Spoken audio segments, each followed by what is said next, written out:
So in this video, we're going to quickly run through how to set up a successful LinkedIn outreach campaign. Let's get into it.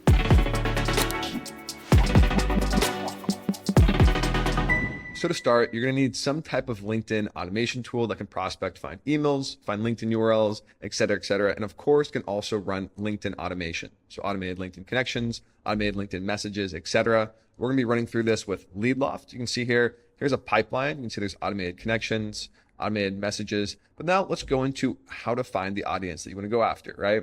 So we're going to hop into LinkedIn Sales Navigator. And if you're running outreach, I strongly recommend that you have LinkedIn Sales Navigator for a couple of reasons. One, you get all kinds of filters. You can see here on the left, there's a bunch of filters here. You can do followers of your company, people who viewed your profile recently, recent job changes, etc. So there's just tons of options and features that are really useful when you're running LinkedIn outreach. The other aspect is it's going to make your account safer. If you have no LinkedIn subscription and you're running LinkedIn outreach, the chance you get blocked is just higher. You're not a customer, you're just a person who's kind of abusing the platform. If you have LinkedIn Sales Navigator, you're a customer, you're just safer overall. So now let's run through how to set up this campaign, right? Well, let's go find a good audience. So let's scroll through here. We'll say recent job changes.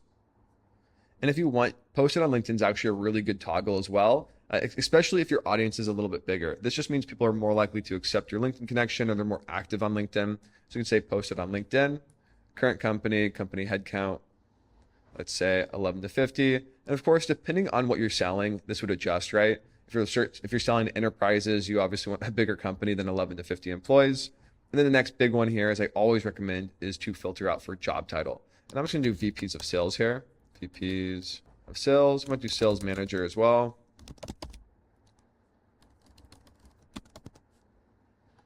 And the other aspect here is I would also probably add a key term in. So if you want to get even more specific, you can add something like, SaaS or fintech or what have you, if you're trying to really narrow down an industry or something like that. So there's 48 results here. Let's expand it a little bit. I'm gonna get rid of posted on LinkedIn just to make it a little bit bigger. Recent job changes, I'll get rid of that as well. There we go. So now we have a nice large audience here of vice presidents, 11 to 50. And then I'd say let's just make it located in the United States. We'll do North America. We'll keep it simple here. So it's pretty solid. So basically what we're looking at again, just to recap, is we have a key term fintech. So these are people who mention fintech in their profile. Their job title is vice president of sales or sales manager. I'm actually going to update that to chief revenue officer. Revenue. There we go. And then their headcount is 11 to 50. So there's 327 results here. So it's pretty small, pretty narrow. For the most part, it's going to be fintech focused, 11 to 50 smaller companies who are VPs of sales or chief revenue officers. And if you're me, if you're LeadLoft and you're looking to sell a sales tool, this is a really good audience for us to go after, right? So from here, there's really two options we have to run this outreach. I can go down here to the LinkedIn Chrome extension. I can open this up. I'll say VPs of sales. And I can actually select a playbook if I automatically want to engage them. If I don't, we'll just find their contact information and add them to our dashboard. But let's go ahead and select the playbook. We'll say the VP's outbound demo. I can scroll up here, click save on somebody. And now what's going to happen is LeadLoft's actually going to save the contact information in real time, add them to LeadLoft, and of course, also enroll them in that playbook I just selected. So I just hop back to LeadLoft real quick. We can take a look here. Here's Tony. You can see there, we're still searching for his email, so it's scheduled at the moment. You can see his LinkedIn's here, information, job title, et cetera, et cetera. And if you give it a moment, I'm sure we'll be able to find his email. But again, it's scheduled. Eventually, we're going to start running outreach to him automatically. Now, if I hop back into LinkedIn, you might be looking at this and saying, hey, Zach, I don't want to prospect all of these people one by one, which is totally fair. So the other option you have is to scroll to the top, actually copy the URL here, go over into LeadLoft, go back to playbooks. We're going to say new playbook. And now you can go really one of two ways. You can go with the LinkedIn scraper if you want to save all of them, or you can use the AI prospector if you want to use AI agents to kind of qualify those leads for you. So I'm going to go ahead and just click AI prospector. And I'll just say save. There we go. Segment VPs. Continue here. Okay. And now we need to actually build out the steps of that playbook, right? So we can build it out in two ways, by hand or with AI. Let's just use AI to save some time here. Let's say outbound lead gen. And I know we're talking about LinkedIn, so I'm going to ignore all of the, I'm going to ignore all the emails and the calling tasks. I'm just going to say build with 4 LinkedIn steps. And nothing else. There we go. And our pitch will just say, we help companies streamline sales and scale revenue.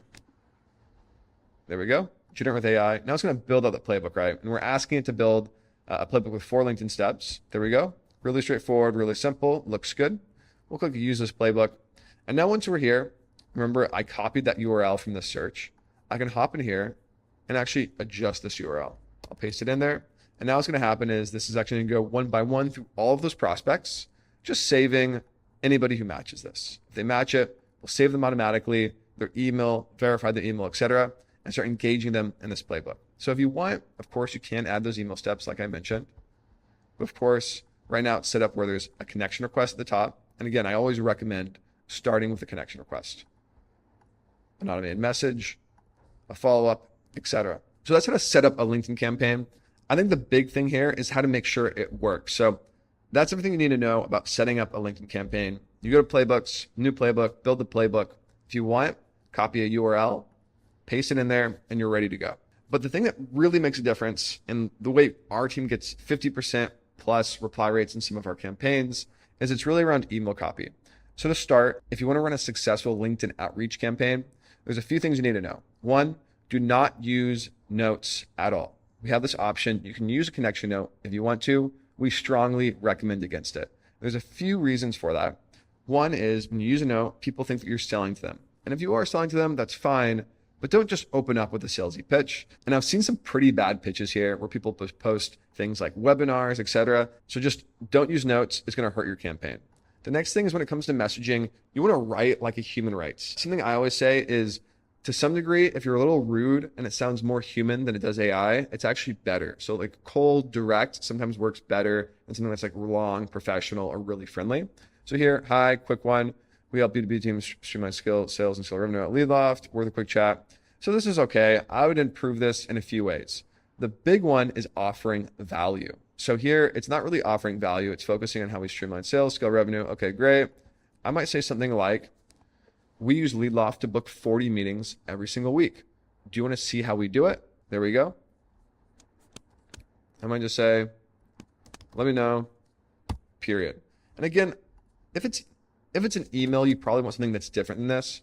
But on LinkedIn, I actually think this is really fine. And of course, you can test this and optimize this, but this is something I think would perform pretty well. And there's a few reasons for that. The main one is you're offering value. We use LeadLoft to book 40 meetings a week. So there's like kind of some proof there. The next thing is, do you want to see how we do it? Or I'm happy to share how we do it. So something like that. Now the pitch is no longer, hey, I have a tool. Do you want to buy it? The pitch is, hey, we have this thing. We have this process. We're booking 40 meetings a week. Do you want this information? I'm happy to share it with you. I'm offering something of value. So that's how you really differentiate between a bad LinkedIn campaign and a good LinkedIn campaign, is offering value in your pitch. And it takes some practice and some expertise to do this, but I strongly recommend spending time on offering value in your pitch. And again, after that, on LinkedIn, again, those messages are pretty close together. You might just want to check back. I might just say, just checking back here. Let me know if you're interested in seeing how we do it. I think it's a really good follow-up. And last one, you might want to reiterate one more time. I think it's okay, but if I were to make it better, I might say, is lead generation still a priority of yours? I'm happy to share how we're booking 40 meetings every week. There we go. Offer the question. I want the question up front. And I think that looks pretty solid. I'd go ahead and click save. And this is a campaign I would expect to work pretty well. One last thing you can do here, especially if it's follow-ups, is you can kind of get creative with these follow-ups. So these are going to be separated, 3 days, 4 days, etc. That looks fine. One thing you can do if you want to save yourself some time is add a message in here, 45 days, and just say, hey, checking back, any update on this? And there you go. It's just a nice float to the top. And once you're connected with somebody, LinkedIn's pretty lenient about how many messages you can actually send. So sending something like this, just checking back, 45 days later, is usually pretty okay. So it's worth a try if you want. And this tactic is actually something I strongly recommend if you're running follow-up campaigns. But feel free to use it, give it a try. If it works for you, great. If not, you can always just delete it from your campaign. But there you go, guys. That's how to set up a LinkedIn outreach campaign in just 10 minutes. If you have any questions, feel free to reach out to me or my team. Otherwise, I'll see you guys in the next video.